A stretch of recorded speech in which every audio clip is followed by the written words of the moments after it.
आपके पड़ोस जैसलमेर में गाजी फ़कीर का देहांत हुआ, मेरी सहानुभूति उनको फूल चढ़ाएं। व्यक्ति रूप से हम किसी के खिलाफ नहीं हैं, लेकिन 20, 30, 40, 50 हज़ार का जनाजा निकलता है, तब तो कोविड-19 का उल्लंघन नहीं होता। श्रीमान गहलोत साहब, परिवार नियोजन या जनसंख्या का कंट्रोल वर्तमान हिंदू ही कर रहा है, अपने आप कर रहा है। भगवान श्री राम ने किया था 2 बच्चे, और आज तक हम लोग 2 बच्चों और 3 बच्चे कर रहे हैं। बीच का काल ऐसा आया, मेवात में एक भी महिला या पुरुष इस जनसंख्या वृद्धि करने में, जनसंख्या को रोकने में वृद्धि तो कर रहा है, रोकने में सहयोग नहीं कर रहा। हमारे पूर्व विधायक एक मेवात के, उनके 34 बच्चे और आज 720 का परिवार है।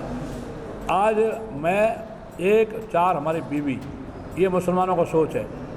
हम 5 तो हमारे 25, हम 5 तो हमारे 20, हम 5 तो हमारे 30, और कई ने तो 6 बेगम की हुई है। अगर उनकी जनसंख्या बढ़ी, मलेच्छों की, मुसलमानों की, तो निश्चित है कि अब भारत का बंटवारा नहीं होगा। अब ये पूरे भारत पे इस्लामीकरण और गजवाए हिंद करना चाहते हैं। ऐसा है कि जनसंख्या समाधान फाउंडेशन, इसका नाम समाधान रखा है। इसको बर्थ कंट्रोल, परिवार नियोजन जैसा आपातकाल में श्री संजय गांधी ने जोर ज़बरदस्ती नसबंदी की थी, वैसा जोर ज़बरदस्ती वाला शब्द हमने रखा। इसका समाधान निकाला जाए, सकारात्मक रूप हो। जनसंख्या के बढ़ने के 2 तरह से हमारा सोच है। एक तो भौतिक सोच है कि राज्य सरकारें, केंद्र की सरकारें चाहे जितनी शुद्ध जल की व्यवस्था करें वो कम पड़ रहा है, चाहे जितनी सड़कों की व्यवस्था कर रहे हैं ट्रांसपोर्ट की वो कम पड़ रहा है, चाहे जितनी रेल, बस और हवाई जहाज, वो संख्या कम पड़ रही है। कम पड़ रहा है हमारे स्कूल, प्राइमरी से लेकर के यूनिवर्सिटी तक हमारे सरकारी स्कूलों में या कॉलेज में बच्चों का पढ़ाना बड़ा मुश्किल हो रहा है। प्राइवेट वाले जिस ढंग से खाल खींचते हैं हम लोग जानते हैं। और कम पड़ रही हमारी PSC, CSC, डिस्पेंसरी, हमारे हॉस्पिटल, और इस ढंग से आम गरीब जनता को राहत मुश्किल हो रही है। सबसे बड़ा पॉइंट है बेरोजगारी का। 5 लोग बढ़ाए जाते हैं तो 5000 आते हैं, 100 लोग बढ़ाए जाते हैं तो 10-20 हज़ार लोग आते हैं। आप भी पीड़ित हैं, हम भी पीड़ित हैं, ये सब पीड़ित हैं उस जनसंख्या में बेरोजगारी के कारण। और जब नौकरियां नहीं मिलेगी, काम नहीं मिलेगा, तो लूट मार, राहजनी, डाकेजनी और नकबजनी होगी। और हमारे मेवात में तो बहुत बुरी हालत है इस बारे में। परिवार नियोजन या जनसंख्या का कंट्रोल वर्तमान हिंदू ही कर रहा है, अपने आप कर रहा है।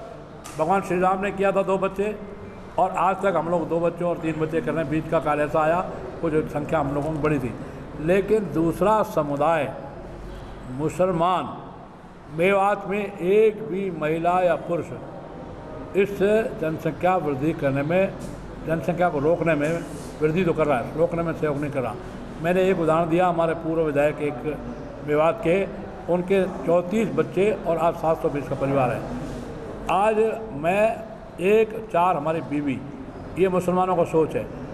हम 5 तो हमारे 25, हम 5 तो हमारे 20, हम 5 तो हमारे 30, और कई ने तो 6 बेगम की हुई है। ये क्यों की हुई है? क्योंकि पहले तो भारत में लेके आए थे तलवार और शमशीर।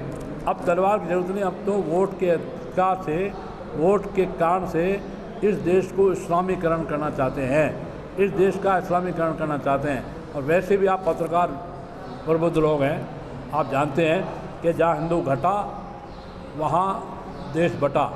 ये अफगानिस्तान था, गांधार अफगानिस्तान हो गया। ये भारत का हिस्सा था पाकिस्तान, वो पाकिस्तान हो गया। 24 बार भारत माता के टुकड़े हुए हैं। हम लोगों को सिर्फ नेपाल और भूटान, म्यांमार और मालदीव और ब्रह्मदेश और श्रीलंका, पाकिस्तान, बांग्लादेश याद है, परंतु 24 टुकड़े भारत के हुए हैं। भारत की सनातन संस्कृति, भारत की हिंदू संस्कृति नित्य नूतन पुरातन, अब उसको खतरा है अगर उनकी जनसंख्या बढ़ी, मलेच्छों की, मुसलमानों की, तो निश्चित है कि अब भारत का बंटवारा नहीं होगा।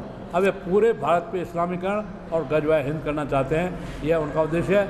उनके मुल्ला, मौलवी, हाजी, पाजी, काजी ये तकरीर देते भी रहते हैं। आपके पास भी चैनलों में आता है, व्हाट्सएप आता है, हमारे पास भी आता है। आप पत्रकार भी राष्ट्रभक्त हैं, ये सब राष्ट्रभक्त हैं। हमको भारत माता की जय बोलना, राष्ट्रभक्ति दिखाना, इस देश के मूल हमारे प्रतिमान, हमारे प्रतीक और प्रतिमान को बनाए रखना है। तो मूल जो भारतीय संस्कृति, सनातन धर्म है, हिंदू धर्म है, वो बहुसंख्यक रहते आना चाहिए, रहना चाहिए, हमेशा के लिए रहना चाहिए। नहीं तो भारत का अब बंटवारा नहीं होगा, इस देश का इस्लामीकरण होगा। सर देश के कई ऐसे राज्य हैं, अगर यूपी की बात करें तो वहाँ पर कई ऐसे नेता हैं जिन्होंने इस कानून का विरोध भी किया है। उन लोगों के लिए आप क्या कहेंगे? वो जयचंद हैं। आप लेट आए, मैंने बताया था एक डाल पे उल्लू बैठा है, अंजाम गुलिस्तान क्या होगा। अब हर डाल पे उल्लू बैठा हो तो अंजाम गुलिस्तान क्या होगा। जयचंद के कारण हम 1000 साल गुलाम हुए, अब हज़ारों साल गुलाम नहीं होना चाहते। भारत का लोकतंत्र व्यवस्था जिंदा रखना चाहते हैं।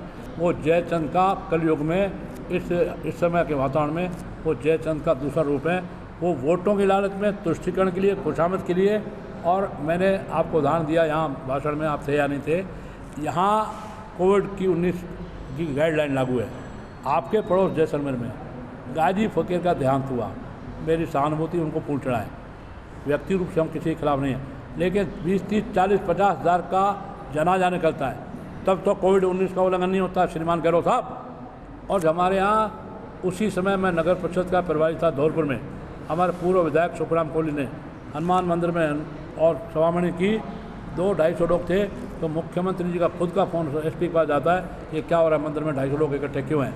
तो उसके पिता को, चाचा को, ताऊ को गिरफ्तार किया जाता है। ये दो तरफा नीति नहीं चलेगी श्रीमान गहलोत साहब, माननीय गहलोत साहब। और फिर 15 दिन बाद फिर जनाजा निकला जयपुर।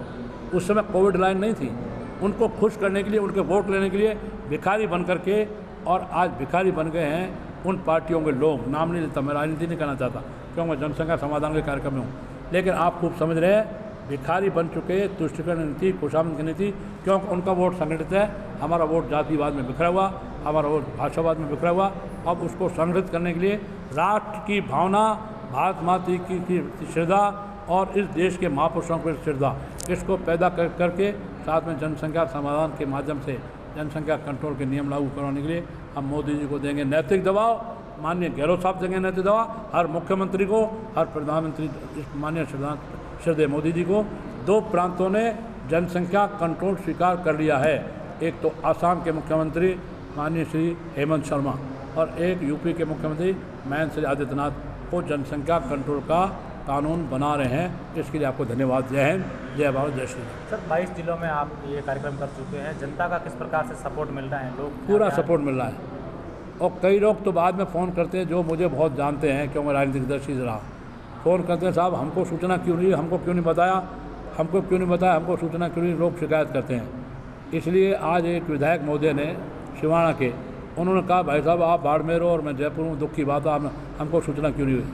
हमने सूचना तीनों ने नहीं की है, ये सूचना हमारे पदाधिकारी कर रहे हैं। इसलिए जनता बाद में, कार्यकर्ता, जनता, कई पत्रकारों ने शिकायत की कि भाई साहब हमको सूचना नहीं दी, आपका कार्यक्रम होगा, और हम लोगों का जनसंख्या समाधान कार्यक्रम हो रहा है। इसलिए जनता का फुल रेस्पॉन्स है, और आगे आगे हम लोग जो रथ यात्रा निकलने वाले भारत माता की, आगे आगे जो बड़ी सभा करने वाले हैं उसमें वो जनता का सहयोग मिलने वाला है। अभी चेहरा देख के आप पहचान सकते हैं कि सामने वाले का सोच क्या है। भारत माता की। सर ये बात तो होगी, अभी दूसरी बात करते हैं, विधानसभा चुनावों को थोड़ा ही समय रह गया है, किस प्रकार से तैयारियां कर रही है?